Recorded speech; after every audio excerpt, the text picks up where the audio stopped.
In this episode of The Frieze, Sports Illustrated's Yankees beat writer Max Goodman returns to the show.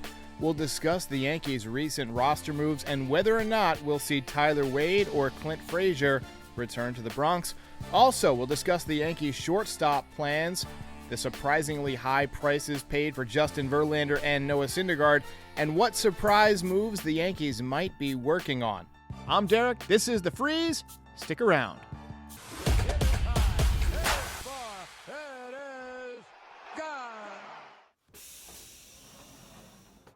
Yesterday was eventful, more so than the last few weeks.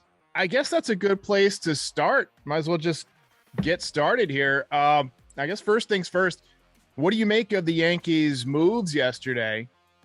And, I guess being designated for assignment doesn't necessarily mean you're off the team forever. It means that the team has 10 days to either trade you or for you to accept a minor league assignment. Do you suspect that any of these gentlemen, Tyler Wade, Clint Frazier, Rougned Odor, will be back with the Yankees next season?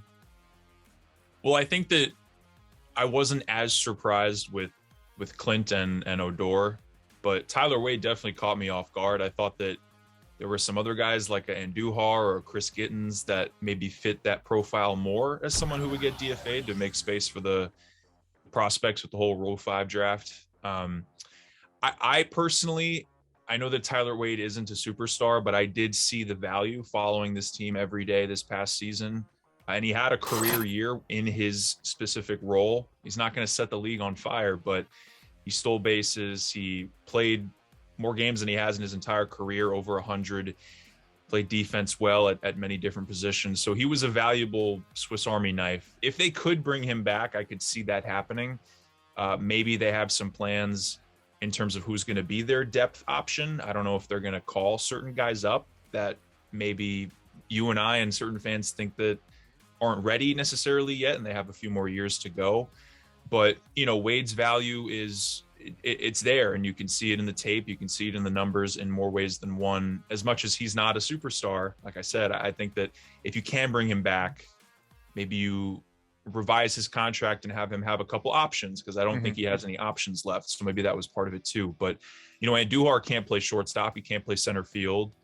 As much as Wade's not going to do too many, particularly impactful things, he can come in a pinch and steal a bag and play defense. And you know what I'm talking about. Yeah, I just thought it was interesting because Brian Cashman has repeatedly said that shortstop is an area of concern, that speed, team athleticism are both areas of concern. And Tyler Wade is a guy who gives you depth in all those areas. He led the team in stolen bases last year, 17. You actually tweeted yesterday the Yankees stolen base rankings. He's number one. They've hurt themselves by not bringing him back. It really does surprise me that somebody like Chris Gittens, like you said, because I just don't see the value there. He's another home run or nothing guy. I guess, first base depth. They don't have a first baseman on the roster other than Luke Voit right now. There's a lot of speculation he might get moved. So it's just an interesting move. What about Clint Frazier? You think he's done in New York? I guess so at this point. I mean, it's been a tumultuous couple of years for him. And, you mentioned the steals thing. I also tweeted out the top prospects for the Yankees back in 2017. And it's been a fall from grace for Frazier and a bunch of other guys on that list. I don't know if he had his opportunity this past spring and he was in the starting lineup every day. He finally had that official title that he was a starter. And, as much as the injury stuff happened in the summer, he kind of was disappointing by the numbers. I think that a lot of people expected him to do better because he had proven during the shortened season that he deserved more of an expanded role going forward. So, I think he's a player that we all hope lands on his feet and can secure playing time with another team and maybe prove that the Yankees handled the situation poorly. I know he's tweeted in the past that he wants to tell more, a little tell all on social media about what exactly happened and transpired over these last few years. But when the Yankees traded for Joey Gallo and they still have Aaron Hicks and they're maybe going to go out and get a center fielder, I just don't really see a spot for him with the way the roster is constructed right now. That doesn't mean that he's not a talented player. And I still believe that he has some potential. It's just not the same type of potential that he did when he was acquired in the trade with Cleveland, the Andrew Miller trade. Yeah, I mean, head injuries can be tricky. I mean, a guy's vision, you got to see the ball to hit the ball. But it wouldn't surprise me if he gets right, if he ends up in the National League and hits 35 home runs one of these years. He just seems like that type of guy. And then everybody's going to be kicking Brian Cashman. Why did you DFA this guy? But right now, it's the move you have to make. Speaking of Brian Cashman, he's been a little bit quiet this winter. There's been reports that he's been talking to all the big free agents. He has come out and said openly that shortstop is an area of need, even though they have some prospects that are kind of, on the up and coming radar. Do you think that the Yankees are actually going to sign one of these big shortstops, like a Kyle or a Corey Seager or a Carlos Correa, or do you think that they'll fill in with a stopgap Andrelton Simmons type? So I go back and forth with this almost on a daily basis. So I'll preface my answer in that this is my answer right now. I think that a lot of things can change as the offseason goes forward. So I'm on the fence. I think that they definitely are going to make a move at shortstop. They have to, obviously, with who they have right now. Glaber's going to be at second.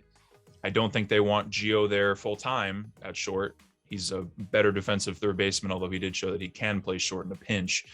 So, with the two top guys that you mentioned, I don't personally see Carlos Correa in pinstripes. I don't know how that would go over with the leaders in the clubhouse, like an Aaron Judge, for instance, that dealt with Correa's team, the tainted Astros, beating them multiple times in the postseason and really changing the trajectory of this Yankees, not a dynasty, obviously, but the potential that Yankees team had was to win a championship, and they weren't given that opportunity. So as much as Cashman, Boone, Steinbrenner, all those guys have said that Correa's history isn't factoring into this decision, I just don't know if it would go over well in the clubhouse. My first spring training was right after the sign stealing scandal information and reports came out. And there were some guys in the Yankees that were really upset. And obviously time passes and time heals all wounds in a certain way, but I don't know how they would feel about it. And he's going to come in and he would be a leader, right? It's not like he's a role player. He was up there with Altuve in that Astros clubhouse, and he's not going to change just because he's on a new team.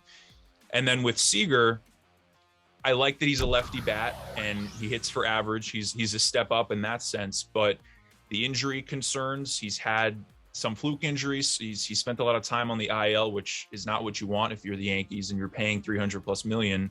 And I don't think he's that much of an upgrade defensively, and maybe even with speed as well, as we talk about speed. So with that in mind, I personally right now wouldn't pay $300 million+ for those two guys, especially when the organization believes that Volpe and Peraza are the future at the position. It would be different if they did not have top shortstops, and this was your opportunity to fill that position for 5 to 10 years down the road, right? But if you have these guys that you believe in the next couple of years are going to be able to be major league shortstops, why would you spend that money on those two guys just to move them to third potentially? Right. So yeah, go ahead. Well, I was going to say, what about Marcus Semien? I mean, he's another guy that, that would be kind of a force multiplier move because he's coming from Toronto. So not only are you helping your offense, you're hurting Toronto, but he has his concerns at shortstop too. You've heard Trevor Story's name, but his splits don't really work out. I mean, his splits don't look good in Colorado. We've seen guys have that problem before, and then it kind of naturalizes. Once they get away, it kind of evens out. So maybe that shouldn't be a huge concern, and he is a good defensive player. But it seems to me like the Yankees are kind of in a rock and a hard place here because you've got to either ante up or you've got to run it back with a guy who's not going to be an offensive upgrade in Andrelton Simmons, a guy that Twins fans wanted to DFA midway through the year. If you go back and look at the articles, or you've got to overpay for somebody like Seager and then move him to third base. And then the latter half of that contract, you're overpaying for a third baseman. I just don't see a good outcome for the Yankees. They're in a really tough position right now. You kind of wish that Peraza was a little bit closer so that you could slide him in. And maybe that's the way they should go. Maybe it's better to just, eat the growing pains at the major league level for a season and see what this guy can give you. But I just don't see Brian Cashman doing that. Right. I mean, he was in AAA. It was only for a couple games, but he's a lot closer than Volpe is. Yeah. I think you hit it on the head. I think there would be riots in the streets if the Yankees went with Simmons and didn't make any other big moves in the infield. So you look at his offensive numbers, and he's a step back from Glaber there. At that point, why not just put Glaber back and give him more time to prep defensively and try to make steps in the right direction? So, the more I think about it, the more I look at numbers, I could see a Simeon story, guys that you could move to another position after a few years, that they're not lefties per se, but they have great offensive numbers, and they've proven in recent years that they can hit with the best of them in terms of middle infielders. And, Arenado didn't have problems leaving cores. If there's any stadium to leave, it might be Yankee Stadium in terms of offensive production and hitting home runs. You can, it's all semantics when you argue and speculate how they would perform, but Story's quick. He hits for power. He's proven that he's in the middle of his prime, and Semien killed the Yankees last year. He showed that he can play on a big stage and help take that Blue Jays team to the next level. So either of those guys, maybe you get them on a 4-year deal or something like that, where it's not $300 million. You're still investing in that position, at least in the short term. That way you don't have to rush your prospects. And it's still, like you said, it's not the perfect arrangement, but you got to do something. And that's the challenge. Yeah, I think of Semien as, if you sign him, it's an extra 4 wins no matter, how he does, because he's not going to beat you. He beat the Yankees several times this year. Ultimately, I think it's going to end up being Andrelton Simmons or Corey Seager. The reason that I think Simmons is a possibility is because, they do have these prospects. Brian Cashman could come out and say, hey, look, the numbers didn't work out. We weren't going to pay $300 million for somebody. We're going to let Semien play we're going to let Simmons play shortstop until July or August, and then bring up one of the younger guys. So hold your horses, Yankees fans, before you throw me under the bus here. I just think that's what's going to happen. We did see that the Yankees were in on the pitching market for Justin Verlander and Noah Syndergaard, albeit at a lower price range than they ended up getting. The rumor, and I don't know what the truth to this is because I'm not in the room, was that they were talking to Verlander about 1 year, $10 million with an option. He ended up getting $25 million from the Astros. Noah Syndergaard got $21 million despite pitching 2 innings in the last 2 years. Did these price tags for these pitchers surprise you? Because they surprised me. And what does that say about the pitching market for guys like Robbie Ray and Carlos Rodon? Is it going to be astronomical contracts for those guys? I think it is. I think it's a testament to just how much money is going to have to be invested if you want a top starting pitcher. You saw that with Rodriguez going to Detroit too. I mean, that's not a cheap contract either, and he's not necessarily a number one. So, I think in retrospect, it's smart that they didn't pay that much for a Verlander or a Syndergaard, who, as much as they've proven in the past that they could be, their ceiling is very high. They are kind of damaged goods at this point. It's similar to what they did with Corey Kluber, and Kluber had his moments, certainly, but it didn't necessarily pan out the way that they would have wanted it to. So that's a really perplexing part of this offseason, the pitching market for the Yankees. And I think everything's connected. We just talked about shortstop. If you're not paying $300 million on a shortstop, you can invest a little more in pitching if you want. You could get a center fielder, Starling Marte. You could sign some other pieces and fix up that puzzle piece in terms of making the roster better. But pitching wasn't necessarily this team's issue last year. The offense was the inconsistent one. The offense was at times unwatchable. I think that is your priority going into this next season. And I don't have all the contracts in front of me, but the bullpen seems to be intact going into next year. At least I think Green and Chapman have 1 more year, I believe. And a lot of younger guys like Loaizaga and Michael King are stepping into bigger roles. King looked great. Yeah. I think King's going to have a breakout year next year as well. And Loaizaga is, upside top 5 reliever in baseball type of stuff. So, I don't think they should go into this new season and not make a single move to their pitching staff, because then you're risking, okay, Tyone's not healthy. You don't know what you're getting with Severino. So there are a lot of different holes that you can still fill. But I would use that money if I were Brian Cashman on the offense. And as much as you have Aaron Hicks, if Starling Marte is affordable, that's speed, that's a leadoff hitter, that's consistent production in center field. You can move Hicks back to a fourth outfielder spot. And if you want to bring Gardner back, he could be your glorified bench coach and be your fifth outfielder. And he still show that he can produce at this level too, even with his age. So the bottom line is everything is connected. And that's why the CBA and stuff like that is important too, because as time goes by, you got to start to make decisions, and one decision changes the outlook of everything else. Obviously that's the case for every team, but just don't think that the Yankees they're going up in payroll, but don't think they're just going to spend willy-nilly. Like there's still a budget that they have to stick to.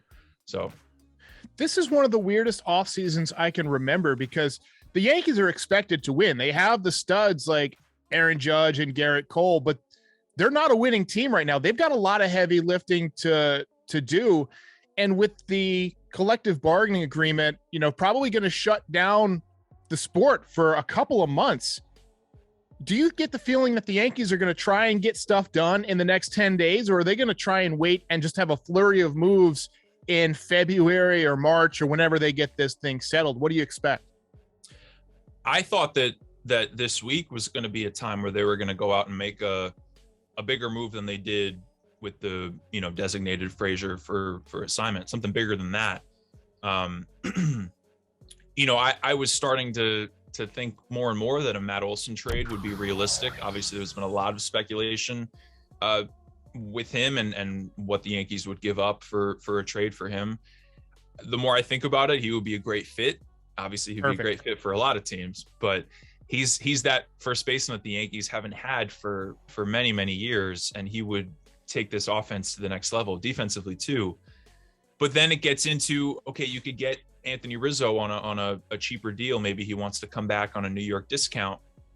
You're not spending your top prospects that you like and you want to hold on to, and you still have a lot more money to spend. So again, everything's connected. But I do think that they're going to try to make at least one move before, whenever the winter meetings would be, if they do end up happening, because you're at risk if you don't make those moves of then getting into, okay, it's February, pitchers and catchers are reporting in a couple weeks, or maybe they move spring training back, and you're on a shorter timeline in terms of, okay, we have to make X, Y, and Z moves, but all these other teams are going right now too, which then makes the negotiations tougher, and the prices are going to go up because everyone's trying to outbid each other on a shorter timeline. So that's the challenge of running an organization. And I think that Cashman and those guys in charge have proven in the past that they are capable of bringing in the right guys and spending money if Steinbrenner is in fact letting Cashman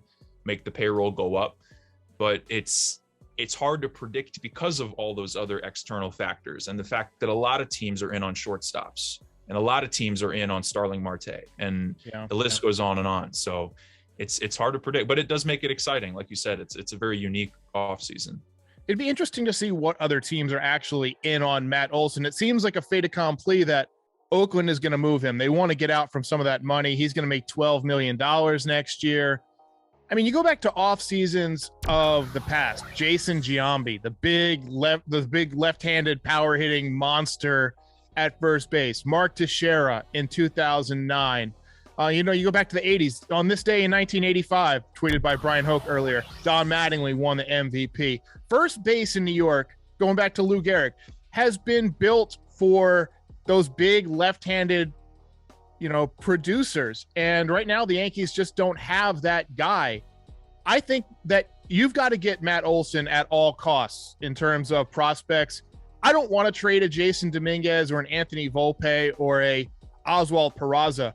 But I think if you have a chance to get Matt Olsen, a proven guy, then you have to part with one of those guys. I mean, going back to your tweeted list of the top 7 or top 10 prospects from 2017, how many of those guys turned out to be studs? Aaron Judge?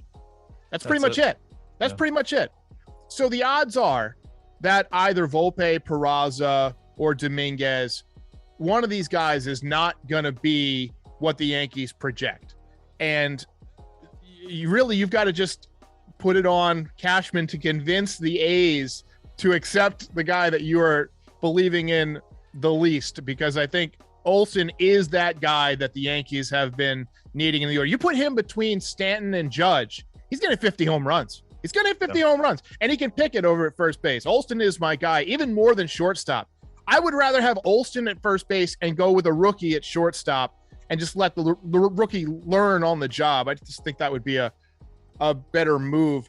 Couple other questions for you. Then I'll let you carry on with your offseason here. In 2004, nobody saw the A-Rod move coming. Nobody saw it coming. 2009, they signed, CC Sabathia and AJ Burnett. Nobody thinks they're going to go out and get Teixeira. 2018, the Giancarlo Stanton trade comes from out of nowhere. Somebody texted me. They said, I just saw Giancarlo Stanton outside of Yankee Stadium.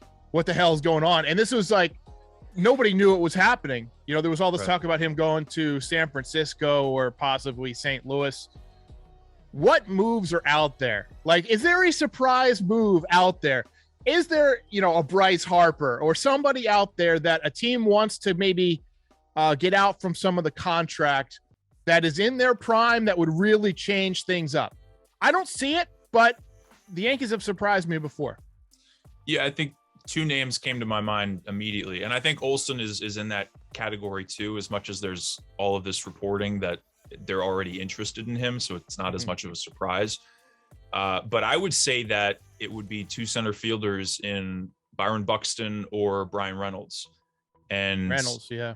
I think Reynolds would be the better option in terms of more control, not getting hurt as much, and maybe a higher upside because he's only starting to scratch the surface.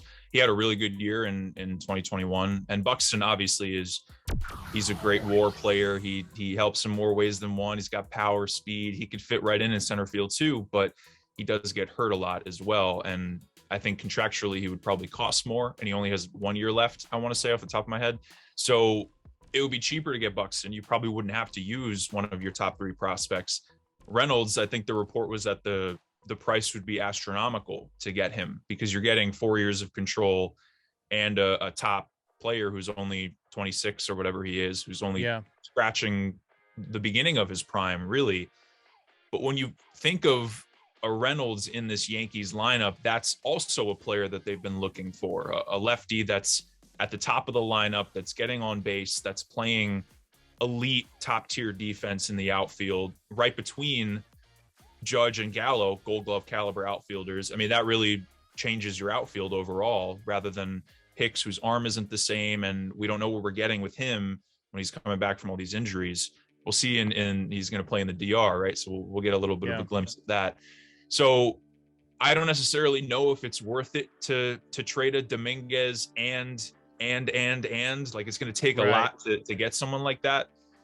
But they've traded with the Pirates in the past a lot recently, at least in the last few years. Maybe they can work something out and package it with offloading a certain player and making it a little bit of a sweeter deal. So I don't know. I think that would still come out of left field in the sense that even if there have been tweets that the Yankees are interested about him, it's still that kind of thing where there's no way the Yankees are going to make that trade. There's other things that they would do that are smarter and more realistic. That would still, to me, be the biggest splash of the offseason in that sense. Yeah, Reynolds, I think, he's a switch hitter, if I'm not mistaken. And we've seen in the past with the Yankees how important it is to have a switch hitter in that lineup. Going back to Bernie Williams, even further back than that, but Bernie and then Mark Teixeira, having somebody in that lineup who can hit from both sides of the plate and really neutralize. And then if you add in a Matt Olsen, you get Reynolds and Olsen, it doesn't matter who's playing shortstop. That team's going to score 800 runs with Judge and Stanton in there. That's a good lineup. That would definitely change the calculus, but we'll see that would deplete the farm system. Virtually completely. I forget who it was, but somebody said a great baseball trade should really hurt both sides. But I go back to when Jesus Montero was traded from the Yankees for Michael Pineda. That was a side where both sides were giving up a young player, and it was a baseball move. It wasn't a money move. The Yankees had a surplus at catching at the time. They had, I believe, McCann. They had Sanchez coming up. and the Mariners needed some offense. They had good pitching at that point.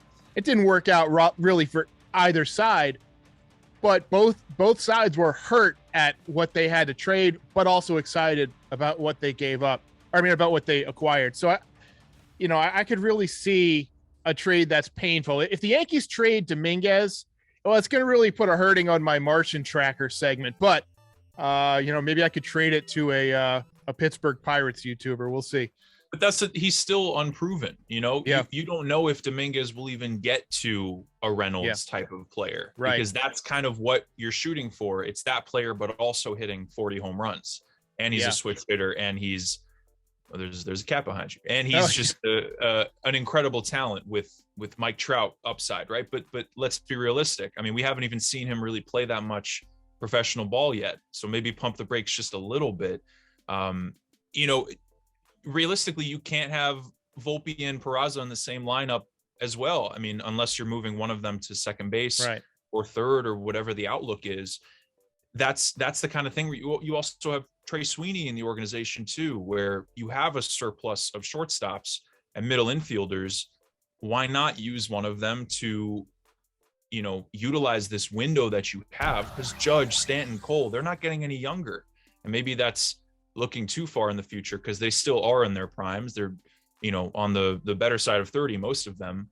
But still, I mean, you also have to extend Judge if you want him around. And that's money you have to invest there too. So, I think that one of the Olsen Reynolds trades, if we're really being bold here and they are going to make a splashy move, I think one of those two would really be effective for this team in terms of making this roster better in more ways than one right now, spring training of 2022. And it's going to hurt. But when we brought this up a couple of times, that tweet that I had about the prospects, Judge is the only one that's worked out for the Yankees, but maybe Caprillion. And other than that, none of them have really turned out into the ceiling that you think of when you think of a top 10 prospect, right? I mean, Gleyber Torres still has some potential. He's only 24, but he hasn't panned out to the extent. He hasn't consistently panned out because he had those really good first 2 years. So there's still upside with him. You could use Voit in a trade because he has control and he's only 1 year removed from leading the league in home runs. So there are two major league assets that you could use in a trade. You mix in one of your top guys and another, mid to top tier prospect. And that's a pretty darn good package if you ask me, but it's just what do other teams view with their scouting and analytic departments of the Yankees farm system? Is it better than we even think it is, or are we overhyping the prospect pool that New York has? Yeah, I think the Yankees and our fans, we do tend to overhype our prospects. We get excited about the future. I mean, I look at Jason Dominguez this year. I mean, he's 18 years old, so I don't want to, denigrate him too much, but he didn't really blow the doors off of the minor leagues this year. He was okay. He struck out a lot, but I look at somebody like Blaze Jordan for the Red Sox, who is the same age and dominated in the minor leagues. Dominated. Something has to fall back on the Yankees player development also, because, a lot of times they fail to really germinate these prospects. I probably misused that word, but they fail to really develop these guys in the way that other teams do. And that's why you have to see them go out and trade for other teams' young players. It'll be interesting to see which way they work out. I'm glad that you brought up Trey Sweeney, first round draft pick. He had a really solid cup of coffee in the minor leagues this year. I think he hit 7 home runs in about 150 at bats. Pretty good for a younger player. He seems, just looking at his swing, like somebody who's a polished hitter. He reminds me, when I look at him, of Robin Ventura, his swing. If I were the Yankees, I'd get him a first base mitt and get him started next year in the minor league. If you don't get Olsen or acquire a long-term first base solution, he's that guy who in a couple of years could be a Greg Bird that actually works out. You could move Austin Wells there too. I really he's been swinging back good. Wells. Yeah, his swing is pretty too. So those are two lefty bats that are many years away, but they're right there in the farm system. And, you look back and it's, what happened to Estevan Florial? He hasn't really panned out either. And he's the future as a left-handed bat that's quick, that hits for power. So prospects are it's hit or miss. I mean, I listen to the Jets press conferences, and even in another sport, because I run the Jets site at SI, and the Jets offensive coordinator Mike LaFleur said, you know, the draft is a crapshoot, and obviously it's different in the NFL because those guys are going right to your top teams, but it's the same thing in baseball. It's the same thing in the NBA. Even if you pick someone as a lottery pick, it's not 100% chance that they're going to pan out. And, you know, it takes years of development. It takes growth and maybe switching positions or switching your batting stance and how you approach different at-bats at the plate. There's so much that goes into it. So, you know, maybe it's the kind of thing where if prospects still don't pan out, then you do question the player development, or if guys continue to get hurt, you question the training and conditioning types of things, because it's not just the players and the GM and the owner. There's so many guys and gals that don't get named when you're thinking of building an organization into contention. The Yankees happen to have quite a bit of money, so they can sometimes skip some steps and just sign people or trade for players that are already all-star caliber players that cost quite a bit that smaller market teams can't go after. But there is something to be said that a lot of the Yankees prospects haven't panned out in the past, or we've never even gotten an opportunity to see them play in pinstripes after years in the system. So, yeah. When the offseason began, I made a video, one of the podcasts on this channel, that said, you know, the hard truth is that it might be a while before the Yankees are ready to win again. And I feel like due to the amount of heavy lifting and the awkward position that they're in right now, that, you know, they have some prospects, but they're a little bit further away. And then like the guys that you could go out and get, they're just going to be so expensive. I still feel like it's true that the Yankees might be a couple of years away. I think the smart move might just be to let some of the younger guys develop and just eat these couple of years and say, hey, look, we tried, we Astros cheated, whatever. We missed our window. I feel like that might be the way to go, but we'll see how it works out. Max Goodman, thank you so much. Yeah, thanks for having me. No, we could talk about this all day, so I appreciate you having me. Have a great rest of your off season. I'm sure we'll be in touch too. But yeah, for sure. A lot to talk about. Anytime that SI wants to do a 4-page profile spread on NYY Recaps, just let me know. I'm always down. Yeah. Appreciate it, man.